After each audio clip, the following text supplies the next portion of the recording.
Quand il ne s'agit pas d'un phénomène météorologique, un vortex, c'est quoi?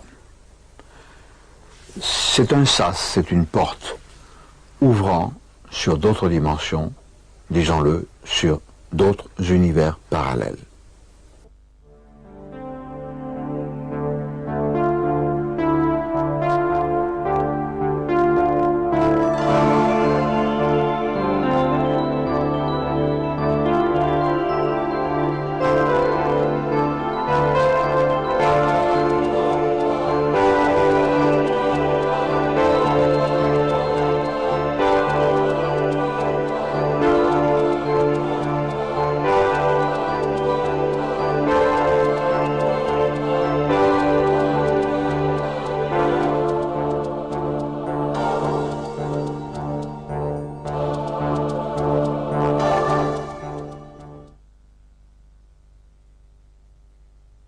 Les vortex, les phénomènes liés aux univers parallèles abondent dans la science-fiction.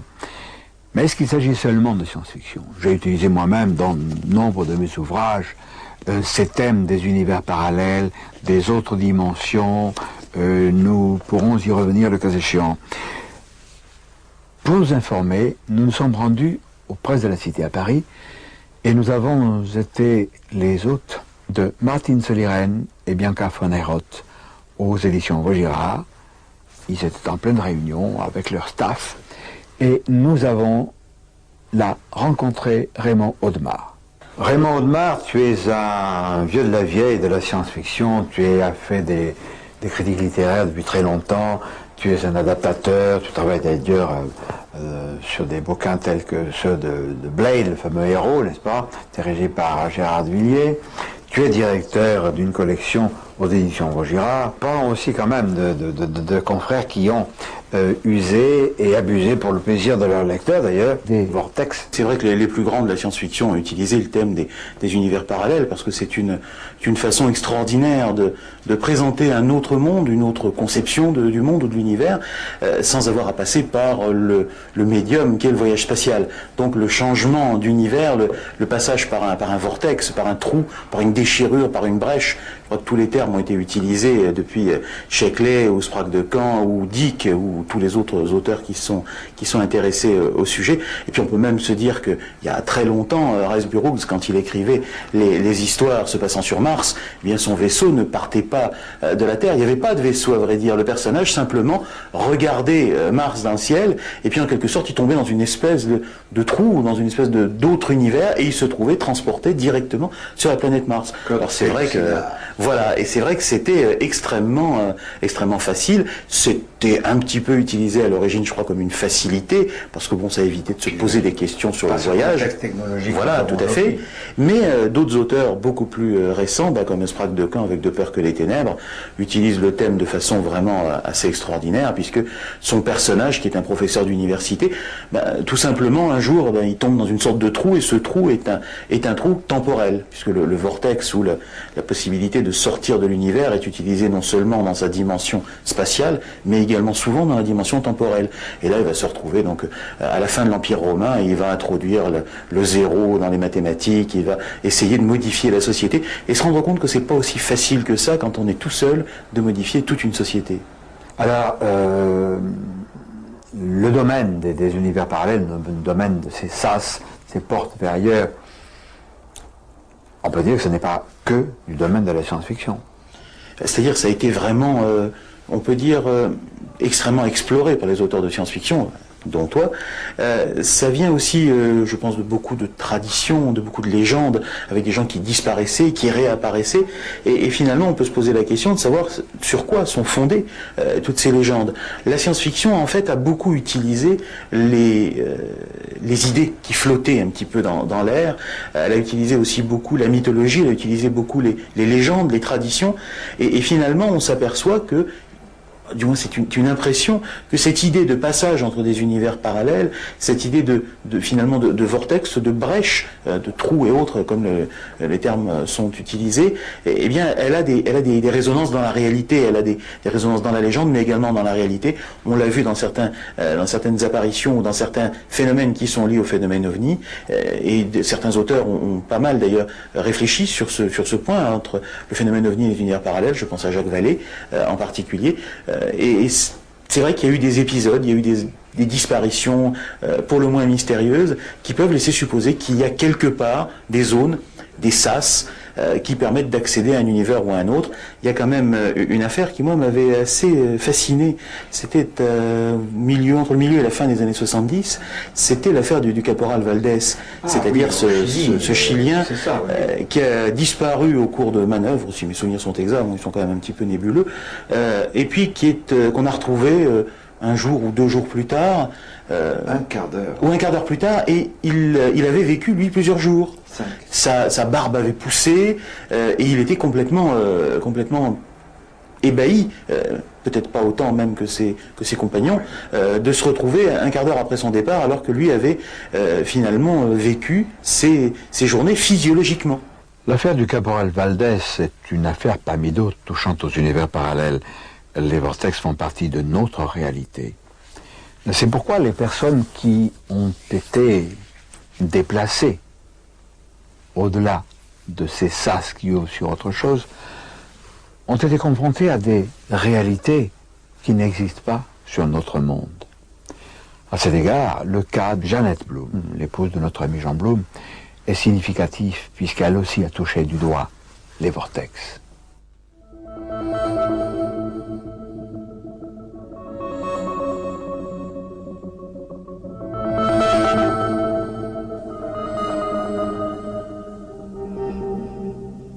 Jeannette Blum, nous sommes à Cuisa. Vous étiez à l'époque, en 1985, secrétaire médical. C'était en novembre, à 11h du matin à peu près. La journée était belle, mais vous alliez, je crois, offrir un cadeau à un enfant. Oui, à une petite fille de 3 ans, un chien peluche, dont je me rendais dans ces lieux mystérieux, mais pour moi, ce n'était pas mystérieux parce que je ne m'intéresse pas tellement à l'ésotérisme.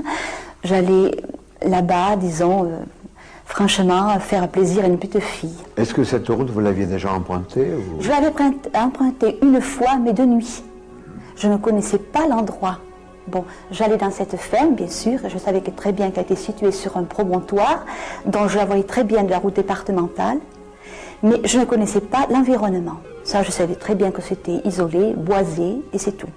Je roule à peu près 30 à l'heure, et d'un seul coup, pourtant j'accélérais, ma voiture vraiment a stoppé. Vraiment, je ne pouvais pas du tout avancer. Et plus j'accélérais, les roues patinaient, ça faisait un bruit terrible. Et donc, je suis sortie de ma voiture et avec mes mains, j'ai enlevé tous les cailloux possibles pour pouvoir avancer. Et là, à ce moment-là, je vois une ferme sur ma droite, une belle ferme construite avec des pierres apparentes de couleur ocre. Les fenêtres étaient grandement ouvertes parce qu'il faisait tellement bon. Et j'entendais un bruit de fond, un bruit qui ressemblait à un bruit de scie. Je me suis dit, bon, puisque je ne peux pas y aller en voiture, je vais y aller à pied. C'était pas loin, c'était peut-être à 300 mètres ma ferme. Je la voyais vraiment très bien, je la distinguais très bien. Alors je prends mon petit chien en peluche, je m'engage sur ce chemin, et qu'est-ce que je vois arriver? Trois chiens assez... Ils étaient quand même assez, ils ressemblaient à des chiens loups. Hein, ils étaient quand même assez costauds. Et ils sont venus vers moi, non pas du tout agressifs, non pas du tout aboyés. Ça, j'ai été impressionnée quand même. Et ils se sont rangés devant moi, formant une barrière avec des forces de passer. Hein. Alors, je me suis inquiétée. À un moment donné, je me suis dit, mais où je suis? C'est pas possible, je ne peux pas avancer avec ma voiture, je ne peux pas avancer en marchant. Et c'est là que j'ai vu le panneau, un panneau en bois, à 30 mètres de moi à peu près. Alors, une flèche m'indiquait qu'il y avait l'Egascou, ça je pouvais le lire étant donné que je connaissais, disons, le nom de la ferme. Mais par contre, il y avait une flèche qui indiquait l'autre ferme. Et là, je n'ai pas pu lire le nom de cette ferme.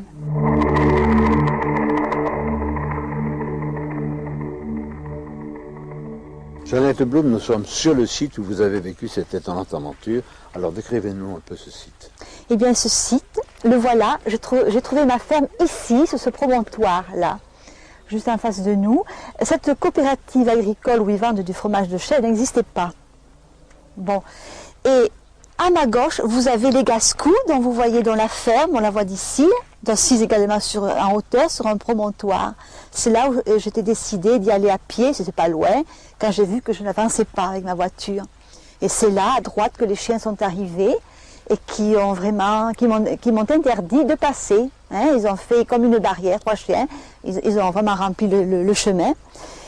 Et donc le site n'a guère changé. Si je m'aperçois quand même que le chemin vicinal il y a toujours des pierres, il était beaucoup plus plat. Mais quand je me suis arrêtée, bien sûr, il était marécageux, hein, un peu comme aujourd'hui.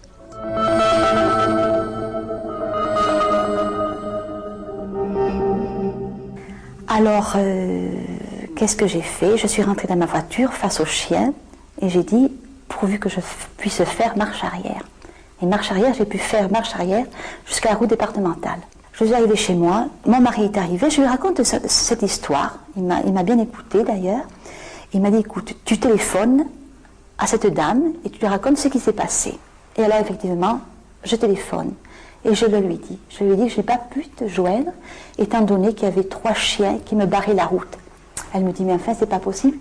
Parce que je suis isolée, je suis seule et je n'ai qu'un chien, il est brave comme tous, un petit toutou, enfin vraiment hein, pas du tout agressif. Moi j'ai dit j'avais 3 chiens qui étaient qui m'ont empêché de passer.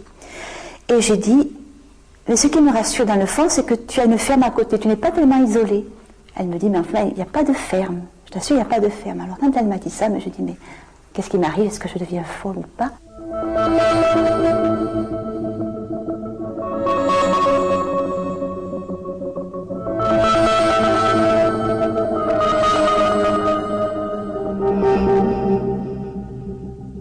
Jean Blum, ton épouse, Jeannette, a vécu une aventure tout à fait singulière. Est-ce que tu peux nous apporter des précisions? Ce qui est arrivé à Jeannette, ma femme, m'a beaucoup intrigué, interpellé, précisément parce que c'est une personne très ouverte sur beaucoup de pôles d'intérêt. Cela dit, elle n'est pas obnubilée par l'ésotérisme, elle l'est beaucoup moins que toi, si tu permets, ou moi par exemple. Et mon premier souci a été de nous assurer tous les deux de l'authenticité des faits. Ça veut dire que le lendemain, nous avons cherché d'abord à exclure toute possibilité d'erreur. Nous sommes allés sur le terrain, nous sommes entrés en chacun des chemins partant de cette route allant de Rennes-les-Bains à Bucarache et revenant vers Rennes-le-Château, la Val-Dieu, et il n'y avait pas d'erreur possible. Elle était effectivement sur le chemin conduisant à la ferme de notre amie Anne. Elle était où elle pensait être. Et effectivement, la ferme qu'elle avait vue, la seconde ferme qu'elle avait vue le lendemain, n'y était plus. Mais il y a encore un siècle, des scientifiques auraient exclu la chose ou auraient examiné en tant que curiosité médicale. De plus en plus, la science moderne rejoint certains grands enseignements traditionnels. Les écoles des mystères sont beaucoup plus près de la physique quantique qu'une religion particulière ne l'est de la science du XIXe siècle. À l'heure actuelle, des choses comme la physique quantique considèrent qu'il y a des relations privilégiées, des interférences entre chaque être humain et l'univers tout entier.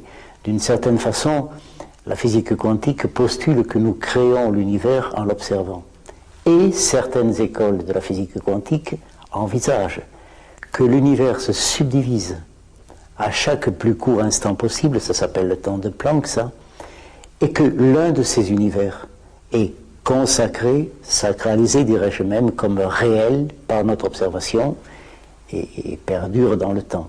Mais que se créent des univers fantômes ou existants dans d'autres dimensions qui, à des moments donnés, peuvent interférer avec l'univers vrai. Alors, prenons un cas de figure en 30 secondes.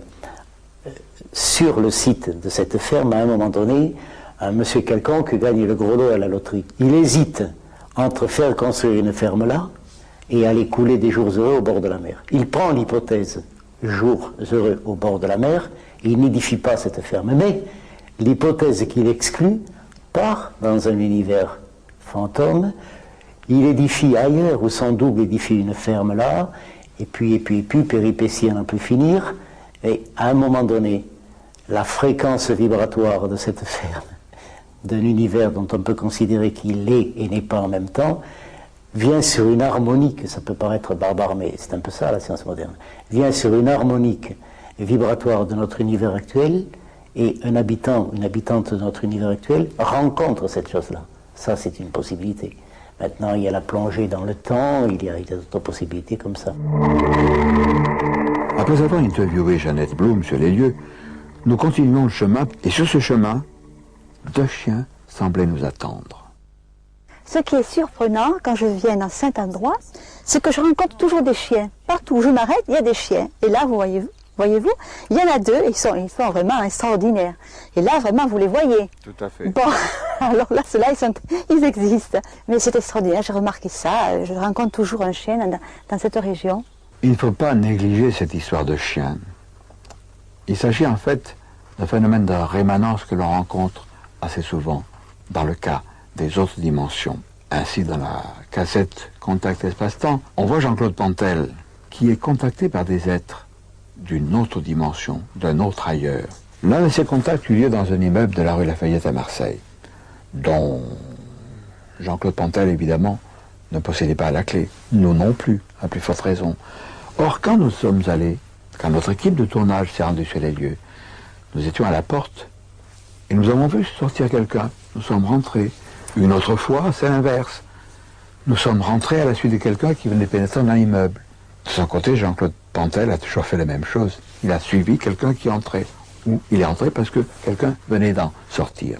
Ce phénomène de redondance n'est pas rare dans les histoires de vortex. Ne quittons pas Marseille. Dans cette grande ville, cette métropole régionale, existe un vortex naturel. Il est situé au niveau de l'église des Réformés, c'est-à-dire cette église qui est en haut de la Canebière. Dans ce quartier, au cours des années, voire des décennies, des phénomènes d'accès à d'autres vortex se sont manifestés. Et nous allons rencontrer une personne qui a été confrontée, Tania Anziani. Tania Anziani, nous ne sommes pas à Marseille, mais nous sommes à Mollans-sur-Ouvèze, où tu exerces ton art de cartomancienne. Voilà. Et où je fais mes peintures. Et où tu fais tes peintures. Donc nous sommes autour des années 85-86, peu importe. Et ça se passait boulevard Eugène Pierre. Eugène Pierre. Voilà. Et je remontais toute la rue des 5 avenues. Je passais sur la place du marché et je remontais jusqu'à l'avenue Saint-Pierre.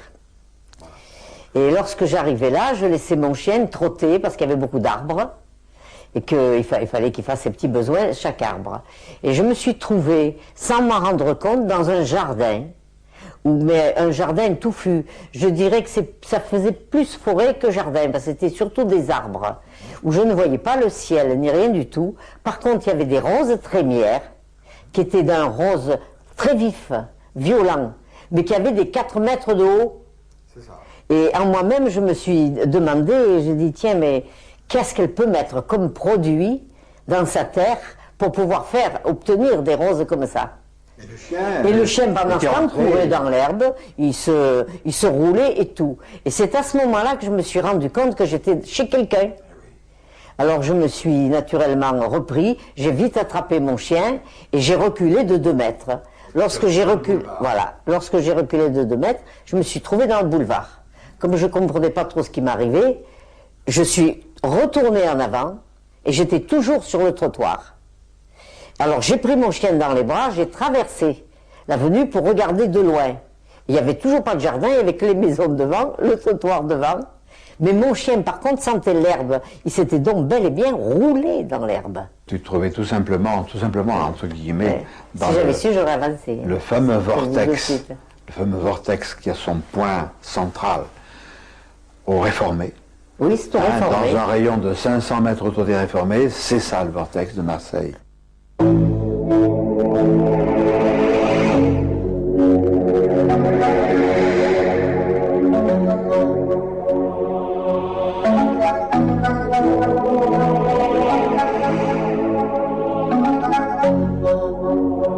Plus près du centre de ce vortex, situé au niveau de l'Église des Réformés, deux personnes qui ne se connaissent pas ont été confrontées à une créature inquiétante. Une créature que notre illustrateur, Roger Roux, a reconstituée en fonction des divers témoignages qui lui ont été communiqués. J'ai le plaisir de retrouver Sultan, que j'avais plus vu depuis des années. Sultan, vous êtes voyante à Marseille, vous êtes revenu assez récemment à Marseille. Et il y a bien des années déjà, pour vous déplacer, vous preniez des taxis, etc. Et à cette époque-là, vous habitiez dans un autre quartier de Marseille. Et vous aviez pris l'habitude de voyager avec un chauffeur de taxi qui se prénommait Benoît. C'est exact. Voilà, alors un soir, vous appelez Benoît, vous avez une course à faire. Qu'est-ce qui s'est passé? Nous sommes partis du 16e arrondissement de Marseille. Nous sommes descendus vers la gare Saint-Charles, pris le boulevard de la Liberté, et c'est à ce moment-là qu'il y avait un silence minéral. Nous sommes descendus la rue de la Grande Armée. En bas de la rue, le chauffeur de taxi rouspétait après une voiture qui était là, mal garée. Comme un bon Marseillais, il insulta la personne et monta sur le bord du trottoir. Et en l'insultant bruyamment. La personne s'est retournée vers nous et ce n'était pas un être humain, elle ressemblait plus à une grenouille qu'à autre chose, comme si ses yeux étaient en décalage, son nez et sa bouche aussi. C'était une femme, c'était pas un homme. Je pense que c'était une femme. Je ne peux pas affirmer puisque je n'ai pas vu le bas de son corps, mais ni la voiture, ni le personnage n'était de notre époque, ni de notre vie actuelle, ni de notre monde.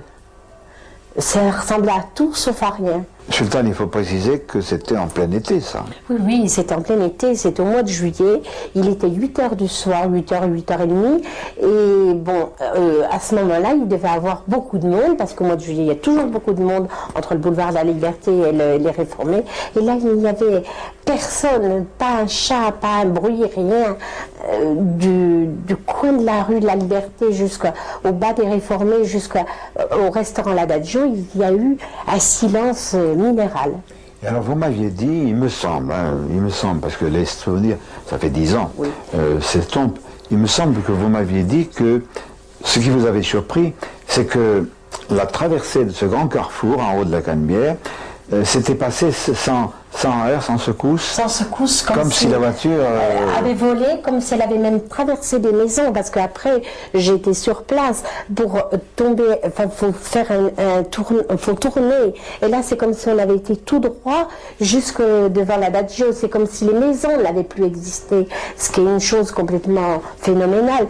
Et quand il est tombé dans cette rue, il y a eu du bruit à nouveau, beaucoup de bruit, les voitures, on les entendait, on entendait le bruit à nouveau.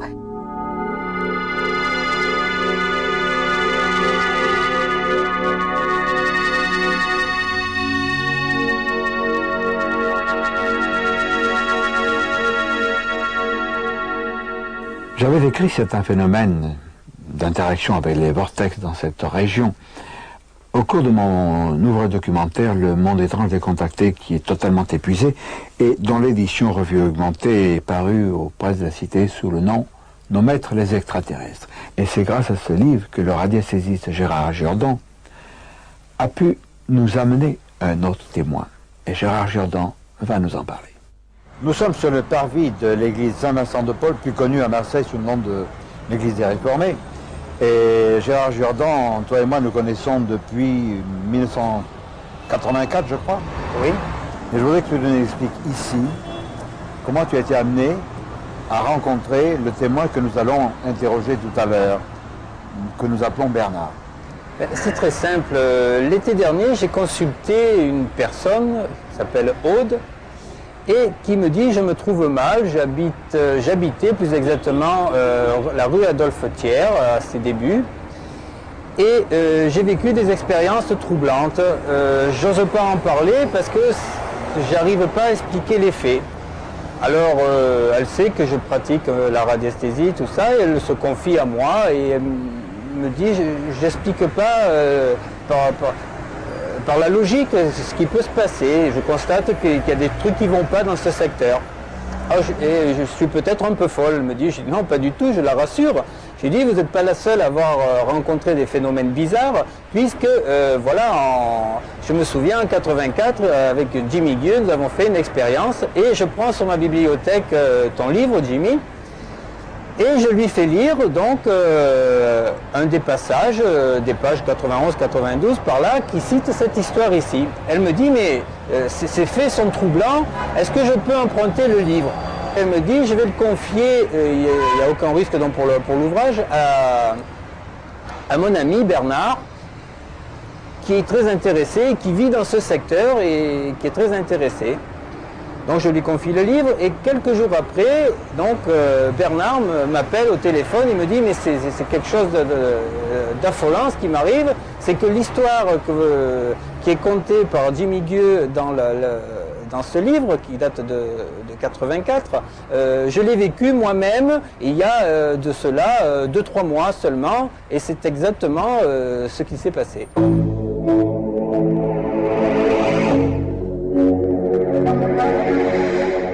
Bernard, vous avez vécu en juin 1992 une étrange aventure. Vous étiez dans le quartier des Réformés en haut de la Canebière. Où étiez-vous exactement? Je descendais la rue de la Grande Armée. Et je suis arrivé, j'étais en voiture, j'ai stoppé en bas de la Grande Armée au feu rouge. Et à ce moment-là, une voiture est arrivée sur ma gauche, elle s'est garée sur ma gauche, à ma hauteur. Elle était seule et je ne l'ai pas vue arriver. Je pense qu'elle devait venir d'une des rues qui était perpendiculaire. Et elle est sortie, elle est venue se garer juste à côté de moi. Et puis, quand je de nouveau regardé devant moi, je me suis aperçu que la personne avait un teint un peu spécial, c'est-à-dire qu'elle était vert olivâtre. Et bon, étant dans une profession médicale, je me suis de suite dit que la personne devait être atteinte d'une maladie ou un peu spéciale, une hémochromatose. Et puis j'ai retourné la tête. Et à ce moment-là, j'ai remarqué la coiffure de la personne. Elle présentait une coiffure style afro, oui, coiffure afro. Pas cheveux boulonnés, comme on dit, mais cheveux lisses, un peu étirés, mais volumineuse. Et cette coiffure présentait dans sa couleur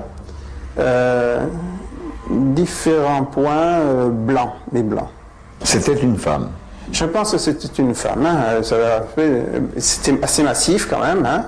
Ce qui m'a fait un peu douter, parce que je me suis dit que c'était peut-être un travesti. J'ai remarqué qu'elle avait un nez assez busqué. Cette personne avait un nez assez busqué. Et que surtout les yeux avaient un aspect lumineux. Pas phosphorescent, mais lumineux, et qu'ils étaient verts, des yeux normaux, mais verts, mais lumineux. Et l'attitude de la personne était un peu penchée sur son volant, et elle ne regardait pas à droite, ne regardait pas à gauche, elle était sur son volant, et il y avait une espèce de petit mouvement comme ça. Alors là, il s'est passé une chose, le feu est passé au vert, et puis j'étais un peu, bon, je me suis dit... Dans toute cette phase, j'étais un peu gêné d'avoir observé ce genre de choses, un peu gêné de regarder attentivement cette personne. Donc j'ai accéléré. Et à ce moment-là, en accélérant, je me suis dit, tiens, c'est bizarre, il n'y a pas de voiture. Les gens sont en vacances, j'ai dit, mais au mois de juin, ils ne sont pas en vacances. Et à cette heure, il devrait y avoir des voitures. C'était quelle heure? Je crois, ou c'était vers, je ne veux pas dire de bêtises, ou vers 11h, ou vers 6h d'après-midi. Mais je ne me rappelle plus, parce que... Enfin, à une heure où il y a quand même de la circulation. Oui, à une heure, à une période où il y a de la circulation. À ce moment-là, je suis arrivé sur le rond-point des Réformés, au niveau de l'église, et là aussi, il n'y avait personne, pas une voiture. J'ai regardé à droite, j'ai regardé à gauche, pas vu une seule voiture. Et à ce moment-là, j'ai traversé le carrefour, je me suis engagé dans la rue Adolphe-Thiers. J'ai senti, à ce moment-là, j'ai eu l'impression qu'on avait ouvert des fenêtres derrière moi. Et j'ai eu l'impression qu'il y avait un carrefour avec une vie extraordinaire. Et je me suis dit, c'est quand même incroyable, ça fait une seconde que t'es passé, il n'y avait rien. Et là, ça fait 3 secondes que tu es devant, et maintenant, il y a une animation impensable. Un petit commentaire sur cette manifestation curieuse, car le quartier est vide. Pourquoi? Parce qu'ils ont basculé dans une autre dimension. Et là, l'activité reprend brusquement. Pourquoi? Parce qu'ils viennent de sortir de cette zone ultra-dimensionnelle. Ils sont revenus chez nous et tout s'anime. Mais pour ce qui concerne Sultan et Bernard, il semble qu'il y ait eu des séquelles physiologiques. Nous allons en parler. Il faut dire, Sultan, c'est que vous avez revu ce chauffeur de taxi, oui. Et il y a eu certaines transformations dans sa personne. C'était un homme, je crois qu'il y avait une soixantaine d'années, les cheveux blancs, quand oui. Vous me l'avez présenté après l'incident. Et après, il y a eu autre chose. Oui. Qu'est-ce qui s'est passé? Alors, bon, entre 1983 et 85, je pense que je l'ai rencontré septembre 85, cet homme avait rajeuni. Il avait rajeuni au niveau artère, au niveau même de son corps, il avait rajeuni au moins de 30 ans. En plus, il avait une peau pigmentée marron foncé en 83. Et quand nous l'avons vu dans mon ancien bureau, il avait une peau plus claire. Et il avait la peau complètement lisse. Il n'avait plus une trace sur le visage. Vous avez des personnes qui vieillissent plus que d'autres. Mais alors, dans votre cas, il est vrai que... Moi, je viens de vous revoir tout à l'heure, là, avant de passer dans la caméra. Et la dernière fois qu'on s'est vu, c'était il y a plusieurs années. 86. C'était à 86. Donc, ça fait quand même... Et vous avez... Je n'ose pas dire que vous avez rajeuni, pour que vous ne croyez pas que c'est un compliment, mais c'est presque ça. Je ne change pas et je me sens... On doit ce phénomène heureux probablement à ceux qui, ce jour-là, ce soir-là, ont ouvert une porte sur une autre dimension qui vous a permis de passer et de revenir. Sans ça, vous ne seriez pas là aujourd'hui.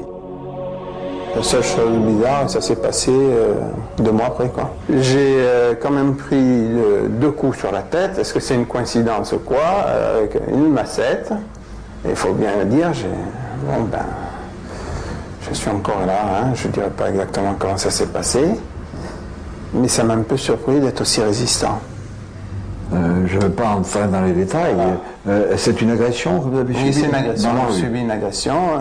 J'ai reçu 2 coups sur la tête. Et j'ai été quand même surpris de résister à cette agression, quoi. Ces 2 personnes, même 3, si l'on invoque Benoît, le chauffeur de taxi que nous n'avons pas pu retrouver, semblent avoir été ressourcés par leur passage dans ce vortex. C'est aussi un peu le cas de ce qui s'est produit en 1979, lorsque dans l'affaire Cergy-Pontoise, ce garçon qui avait été enlevé à Cergy-Pontoise donc, lorsque ce garçon et ses camarades venus à Marseille ont été confrontés à ce phénomène, du moins Jean-Pierre Prévost, il l'a rencontré devant les réformés au Rio, cette entité extraterrestre qui se déplace tout au long de l'affaire Cergy-Pontoise. Et Jean-Pierre Prévost, qui avait fait des nuits de veille, après avoir rencontré cette entité devant les réformés, donc en plein dans le vortex, s'est senti très bien. Il disait textuellement, j'avais une pêche extraordinaire. Lui aussi avait été ressourcé.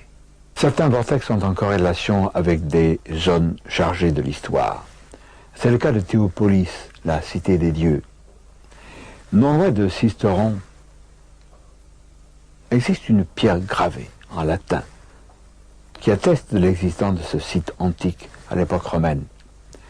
Et Roger Coréard, qui est un érudit, qui est un peu la mémoire de ce lieu étrange, nous lui avons demandé d'être notre guide et nous allons le suivre.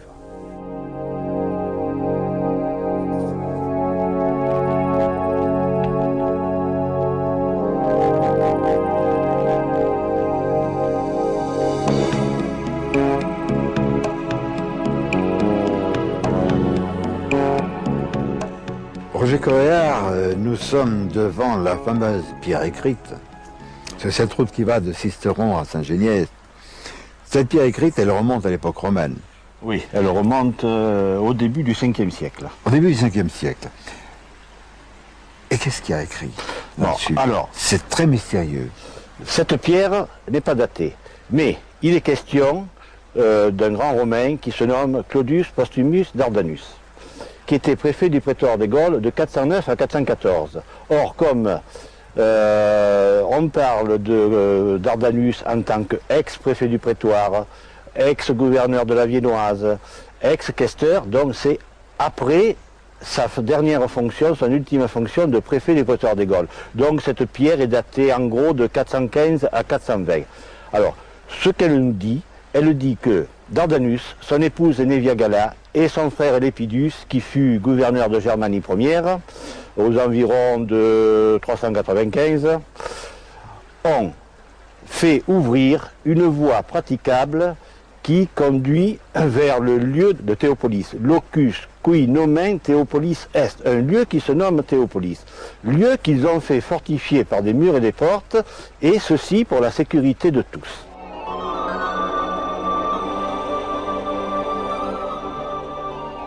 Ce tableau, présent dans une église de la région, est, d'après Roger Coréard, une représentation de Théopolis.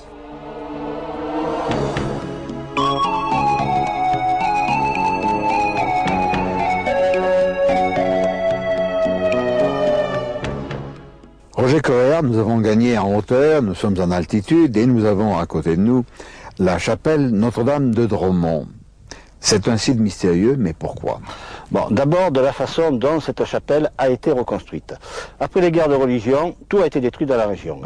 D'après une lettre du curé de Saint-Génier de 1656, là derrière nous, en 1656, il n'y avait rien. Il n'y avait qu'un énorme tas de cailloux sur lequel était une croix en bois au pied de laquelle les bergers, les paysans du coin venaient prier.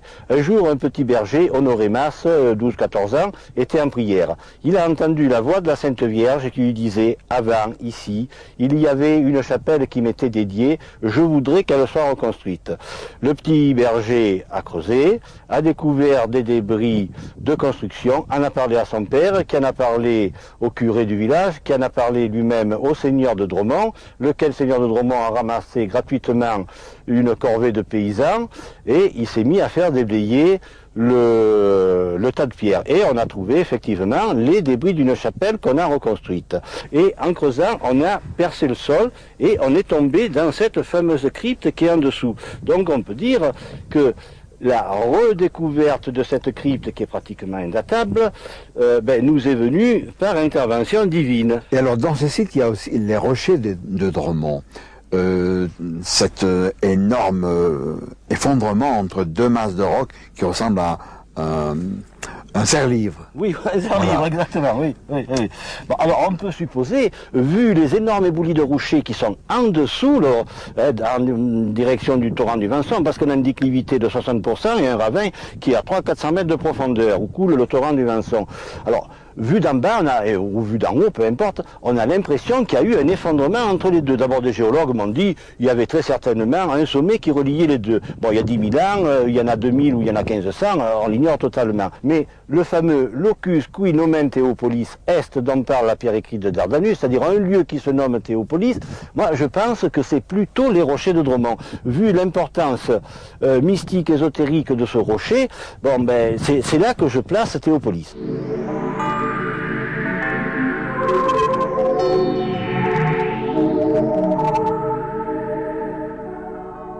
Quand Dardanus est venu, Pierre écrite nous dit qu'il a ouvert une voie praticable qui conduisait au locus de Théopolis, qu'il a fait fermer par des murs et des portes. Or cet endroit est très difficilement fortifiable. Alors je pense plutôt qu'il a fait murer les accès au temple souterrain qui se trouvait sous Dromont. Parce que le légendaire de Saint-Génier veut que sous la chapelle actuelle, il y ait un temple païen. Voilà. Donc moi je pense que Dardanus a fait plutôt murer les accès pour éviter que ce qui était à l'intérieur sorte à l'extérieur. Il se peut très bien que ce soit cela qui est ici. Et il se peut que cette force qui est dans le rocher de Dromont soit à l'origine des très énigmatiques photos qu'à 3 reprises j'ai pris, étalées sur 3 ans, chacune à 1 an de différence, j'ai pris dans cette crypte. En voulant photographier la pierre de fécondité, j'ai pris tout à fait autre chose.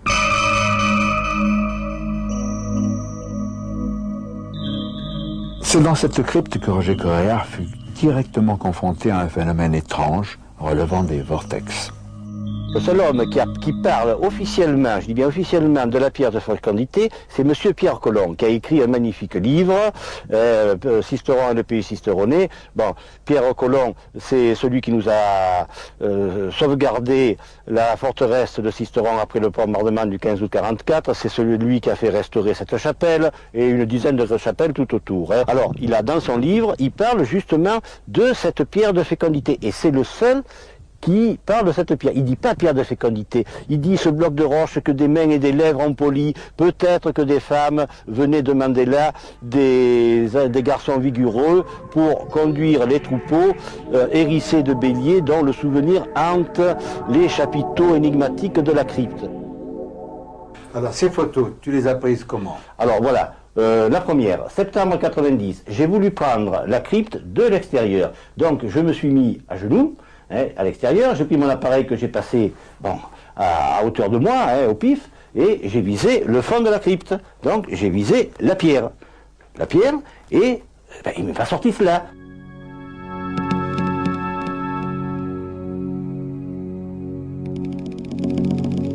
Il m'est sorti cette fameuse pierre qui n'existe pas là-dedans et qui représente, grosso modo, une pierre verdâtre avec dessus des gros blocs de pierre taillés et sur la pierre verdâtre, une figure fantomatique. Alors on a appelé ça le fantôme de la crypte, on n'y a plus pensé. Hein. Et l'année suivante, donc en 91, au mois de juillet août 91, j'ai voulu donc reprendre à nouveau la crypte, et cette fois, je me suis mis ici. Voilà, ici. Paf, j'ai pris ma photo, toujours avec le même appareil.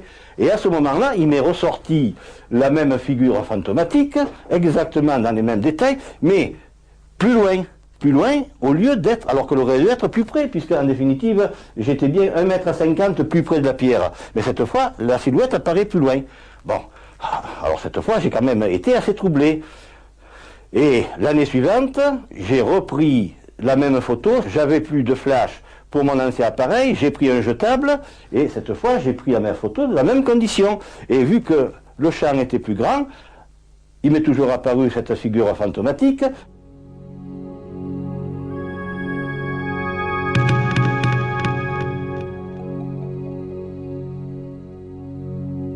Mais à droite, j'avais le montant de ce qui m'apparaissait être comme un tableau, et à gauche, j'avais ce qui m'apparaissait être comme l'angle d'un coffre en bois. Voilà l'explication de ces trois photos, qui, en définitive, l'objet que j'ai photographié se révèle être dans la chapelle supérieure à gauche et à l'étage supérieur par rapport à nous. Et donc, disons, le pot rose m'a été dévoilé par Alain et Colette, un couple qui était venu dans l'équipe de Gilbert Attard, il y a 3 mois de cela, pour tourner une séquence sur Théopolis. J'étais en train d'expliquer, de commenter la crypte à Gilbert Attard et au groupe. Colette et Alain sont rentrés dans la chapelle latérale, me sont ressortis et m'ont dit « Mais ce que tu nous as montré la soirée précédente quand on mangeait une pizza chez Jean-Louis à Entrepierre, c'est à côté, c'est à côté. » Bon, j'ai vérifié, j'ai compris de quoi il s'agissait, j'ai vu que c'était exactement la même chose que sur mes photos. Bon, donc c'était stupéfiant, ahurissant, de tous les qualificatifs peuvent y passer, ça n'explique rien du tout. Ainsi, en prenant une photo de la pierre de fécondité, Roger Correa a obtenu un cliché d'un endroit situé à l'étage au-dessus. Faut-il voir là les effets résiduels des Fantastic Forces, jadis présentes à Théopolis? La cité des dieux était peut-être une porte sur une autre dimension. D'en bas de la crypte, à 3 reprises différentes, et à mon insu, et là je suis de bonne foi absolument, donc j'ai photographié quelque chose qui se trouvait dans la chapelle latérale en haut à gauche par rapport à moi. Comme une juxtaposition de plans de réalité différentes. Mais oui, mais oui. C'est typique du vortex. Absolument. Est-ce qu'il y aurait une porte induite? Est-ce que, par le fait qu'il se passe des choses extrêmement curieuses, on peut, je crois, raccorder cela au phénomène des vortex, ces brèches dans l'espace-temps. Mais oui, pour moi c'est ça. Et ce vortex, il se situerait surtout entre les deux pointes. Nous avons le Dromont, mais de l'autre côté, il y a un autre rocher qui actuellement s'appelle le Sabot, mais qui s'appelait le Dromonnet dans le siècle précédent. Et là, il manque quelque chose. Et là où il manque ce quelque chose, il y a un vide. Il y a un vide, il y a un appel. Il y a quelque chose qui manque, et je pense que c'est là le vortex. Les vortex sont souvent associés à des lieux très chargés. C'est ainsi qu'il faudra revenir sur l'affaire Théopolis, où l'on rencontre quand même un certain nombre de similitudes avec Rennes, le château. Il y a une histoire de trésor, il y a de nombreuses observations d'ovnis, et les ovnis ne sont pas absents de la Provence. Ce livre paru aux éditions d'Haute-Provence en signale pas mal, un livre peut-être un peu timide, un peu frileux. Enfin, il faut savoir lire entre les lignes. Tout cela crée des convergences. On pourrait dire que il a manqué à Théopolis son abbé Saunière, un abbé qui aurait propagé d'autres vérités, d'autres enseignements, d'autres choses secrètes, et qui aurait dépensé sans compter pour que l'on braque les projecteurs de l'actualité sur ces frasques. Ça n'a pas été pris pour Théopolis, qui a gardé beaucoup plus de mystère. Ces vortex sont naturels. Ce sont des phénomènes à la frange du continuum espace-temps. Mais s'il existait des vortex artificiels, si une technologie supraévoluée permettait d'ouvrir la porte, ou des portes, fantastique, science-fiction, pas du tout. Nous l'avons vu dans la cassette Omni USA. Nous avons parlé de la Philadelphia Experiment. Un mot de cette Philadelphia Experiment. Nous sommes en 1943 aux États-Unis, à Philadelphie, comme son nom l'indique, et les Américains, se basant sur les travaux de Nikola Tesla, qui était un super génie, et d'Einstein, décident d'étudier les possibilités de rendre invisible un navire pour qu'il échappe au radar. Et ils choisissent l'Eldridge. Là, après des installations hyper sophistiquées, ce navire et son équipage disparaît brusquement de la rade de Philadelphie pour se matérialiser dans celle de Norfolk. Le bond interdimensionnel ou transdimensionnel a été de 640 km. Et de nouveau, après un court séjour, l'Eldridge va se dématérialiser de Norfolk pour venir se rematérialiser dans les installations portuaires de Philadelphie.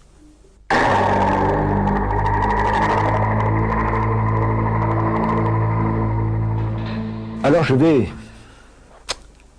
vous demander ici d'accrocher vos ceintures, de tenir compte que le vrai peut quelquefois n'être pas vraisemblable. Vous allez entrer dans la fantasmagorie la plus délirante et qui est terriblement réelle. Nous avons rencontré aux USA un survivant de l'expérience de Philadelphie. Il l'a vécu, il était à bord de l'Eldridge, il n'était pas seul. Cet homme aujourd'hui s'appelle Alfred Bielek, Al Bielek. Pourquoi aujourd'hui? Parce que ça n'a pas toujours été son nom. Du temps de l'expérience de Philadelphie en 1943, il s'appelait Edward Cameron. Nous verrons plus loin pourquoi et comment il a changé de nom. Les préparatifs étaient déjà très avancés pour un test sur un bateau de guerre prévu pour le mois de mars. Tesla était un homme très intuitif. Il a réalisé que les niveaux de puissance qu'il aurait à utiliser pour les champs magnétiques et électriques étaient si énormes qu'il y avait un risque sérieux de dégâts corporels et que l'équipage pouvait même être tué. Donc il est allé voir la marine pour demander plus de temps en disant « Je suis sûr d'arriver à résoudre le problème, mais j'ai besoin de plus de temps. » La marine a répondu que la guerre continuait. C'était une réponse typique à l'époque. Faites ce que vous avez à faire, vous devez respecter la date de l'essai. Donc nous avions le choix, soit tester l'équipement tel qu'il était et espérer pour le mieux, soit saboter le test. Il était très concerné par la sécurité de l'équipage. Donc, le jour du test, il mit le matériel en marche et rien ne se passa, à part quelques lampes qui éclatèrent parce qu'elles étaient mal chargées. Il dit que le test était un échec. Il y avait un homme très doué qui s'appelait le docteur Joseph von Neumann. Donc le docteur von Neumann devint le nouveau directeur et dit immédiatement à la marine que ce serait trop long de trouver ce qui n'allait pas et qu'il préférait reconcevoir le système en entier. Alors dans cette affaire, il y a une image qui émerge, c'est celle de John von Neumann, qui est un scientifique de très haut niveau, puisqu'il devait travailler ensuite à l'opération de la bombe atomique à Los Alamos. Von Neumann va écarter Tesla. Tesla, dont voici une remarquable biographie classique, parue chez Belin, fort intéressante. C'est lui qui a construit un récepteur radio géant pour RCA, la Radio Corporation of America, qui était la chaîne numéro 1. Ce récepteur, avant qu'il ne le confie à RCA, lui avait permis de capter des messages extraterrestres, d'une espèce humanoïde qui venait des Pléiades, ou d'une confédération de mondes de la région des Pléiades, la région cosmique des Pléiades. Il communiquait. Certains disaient qu'il comprenait une langue étrange que parlaient ses interlocuteurs d'ailleurs. Il a donc été éliminé, mais nous retrouvons dans les années lumière cet ouvrage de Gary Kainer, paru aux éditions Arista. Nous retrouvons ces êtres des Pléiades qui délivrent ici des messages. Nantis d'un savoir venu des étoiles, de notre monde cosmique, Tesla savait que l'expérience risquait de mal tourner.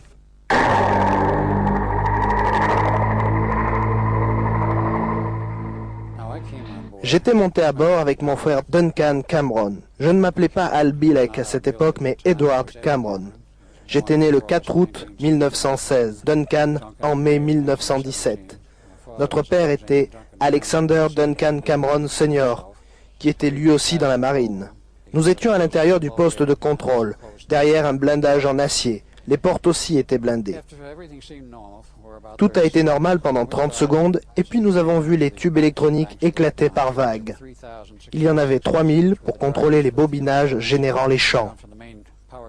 Avec l'interrupteur principal, nous avons tenté de couper l'alimentation, mais les manettes étaient figées et nous n'avons pas pu les bouger. Les conditions se sont aggravées dans le poste de contrôle et nous avons décidé qu'à ce moment, il était temps de partir. Nous avons ouvert la porte blindée et couru dehors.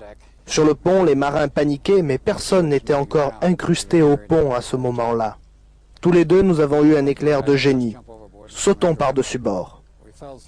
Nous sommes passés au travers d'un étrange phénomène, qui ressemblait à un tunnel avec des éclairs de lumière ou quelque chose de ce genre-là. D'après ce que nous avons pu estimer, cela a duré 2 minutes. Nous nous sommes relevés sur de la terre ferme, pas dans l'eau, de nuit, dans une sorte de périmètre militaire. On savait qu'on était sur une sorte de base militaire. Des hommes de la police militaire nous ont amenés dans un bâtiment où nous avons pris un ascenseur. Nous avons descendu plusieurs niveaux vers une installation souterraine. Les portes de l'ascenseur se sont ouvertes et nous avons été accueillis par un civil. Il nous dit alors « Bienvenue messieurs, je vous attendais. Je suis le professeur von Neumann. » C'était en 1983, comme nous nous en sommes rendus compte plus tard. J'ai demandé « Qui êtes-vous » ? Vous ne pouvez pas être le docteur von Neumann, car il est beaucoup plus jeune et nous l'avons quitté il y a à peine 1 heure. Il nous a répondu « Nous ne sommes pas en 1943, mais 1983, 40 ans plus tard, et je suis le même homme plus âgé de 40 ans. » On était là depuis 12 heures quand il va nous parler. « Messieurs, Nous devons vous renvoyer vers l'Eldridge. Je lui demandai comment il allait faire ça. Il a répondu, nous avons une maîtrise totale de l'espace-temps ici, au projet Montauk. Vous devez retourner là-bas et détruire l'équipement, car nous ne pouvons pas le contrôler d'ici. Les générateurs fonctionnent toujours sur l'Eldridge, et il est coincé dans une bulle de l'hyperespace. Donc, nous devons vous renvoyer là-bas, et vous devez détruire l'équipement pour que le bateau retourne à son époque normale dans les installations navales de Philadelphie. Donc, ils nous ont renvoyés. Nous sommes arrivés sur le pont du bateau. Nous avons trouvé l'accès à un poste de contrôle et avons détruit l'équipement. Les générateurs ont commencé à s'inverser. On a su que c'était terminé à ce moment-là. On est sorti du poste de contrôle pour retourner sur le pont. Et c'est là que nous avons vu les 2 hommes incrustés dans le pont de métal et 2 autres mélangés au blindage. Un 5e avait la main prisonnière dans l'acier. Je suis passé au-dessus de l'un d'eux qui avait la tête et les bras qui sortaient du métal. Duncan a vu toute cette panique, ces gens mélangés à l'acier, et il m'a regardé l'air de dire « Viens avec moi ». Alors il a sauté et a disparu. Les champs ne s'étaient pas encore effondrés, et il est retourné en 82-83 au projet Montauk.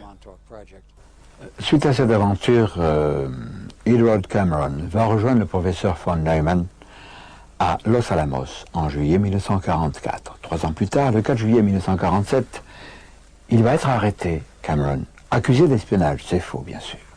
Mais on l'élimine.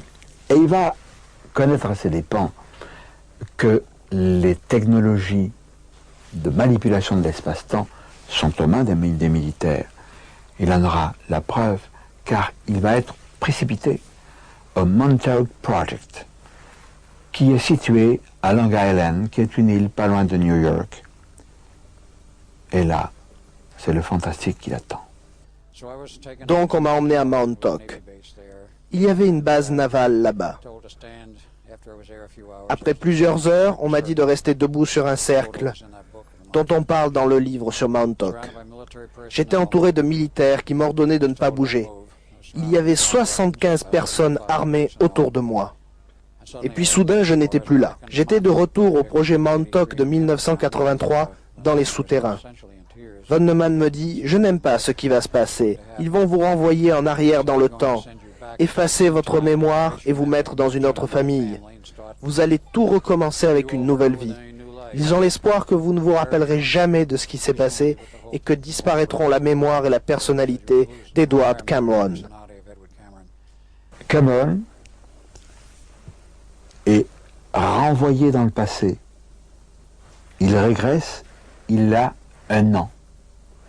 Et il est pris en charge par une famille qui ne s'appelle pas Cameron, mais qui s'appelle Bilek. C'est là qu'il va devenir Bilek. Il a 1 an. Vous imaginez, une technologie de translation dans le temps. C'est pas de chez nous. Dans cette étrange affaire, l'attitude de Tesla est celle d'un homme sage. Les contacts qu'il a eus avec les Pléiadiens, bien sûr, il ne s'appelait pas comme ça, c'est nous qui avons donné les Pléiades, le nom à cette constellation, semblent être des êtres soucieux de nous éviter quelques problèmes graves, puisqu'il a tenté de sauver l'équipage de l'Eldridge. Il y avait donc, semble-t-il, 2 influences. L'une bénéfique, Tesla, qu'on a écartée, et d'autres. Est-ce qu'il s'agissait des grilles? Je n'en sais rien. Mais une influence négative s'est manifestée qui a fait prévaloir des recherches militaires sans trop se soucier de sauvegarder ceux qui y participaient dans l'expérience de Philadelphie. Et tout ceci lié à des déplacements dans l'espace, mais aussi dans le temps. Et c'est ça qui nous gêne. Oh, on prend un avion, on prend un bus, un taxi, on s'en va en voyage. Mais dans le temps. C'est fou. Ça ne tient pas debout. C'est de la science-fiction. Je crois que non. Nous avons eu, et je le prends pour tel, un exemple historique d'un personnage qui a existé pendant 172 ans. On le voit à cheval sur 2 siècles, fréquentant les plus grandes cours d'Europe, étant invité aux tables royales, ne mangeant jamais. On n'a jamais vu manger cet homme. Il consentait à boire un petit peu, quelques gouttes d'eau associé à de la grenadine, je crois, ou de la framboise, peu importe. Cet homme, c'était le comte de Saint-Germain. Cet homme qui sait tout et qui ne meurt jamais, disait Voltaire. J'ai consacré ce roman, La caverne du futur, au comte de Saint-Germain. Alors, le comte de Saint-Germain, voyageur temporel, hypothèse gratuite, et non. Parce que M. de Belle-Île, qui était un ami du comte de Saint-Germain, nous apprend qu'il utilisait, ou qu'il avait au moins une fois utilisé pour sauver sa vie, un pistolet philosophique. Et que faisait-il ce pistolet? Il projetait un flash de lumière et les gens étaient paralysés. Cette arme que tous les arsenaux du monde recherchent, une arme paralysante, nous sommes certains, nous les chercheurs, j'allais dire parallèles. Non, nous sommes à l'avance. Les chercheurs avancés, nous avons la certitude qu'elle existe déjà dans le temps et que nous allons un jour, nous aussi, la découvrir. Comme nous découvrirons beaucoup d'événements fantastiques, beaucoup de réalisations étonnantes et beaucoup de choses que nous retrouverons un jour dans une autre recherche sur les univers parallèles ou les vortex.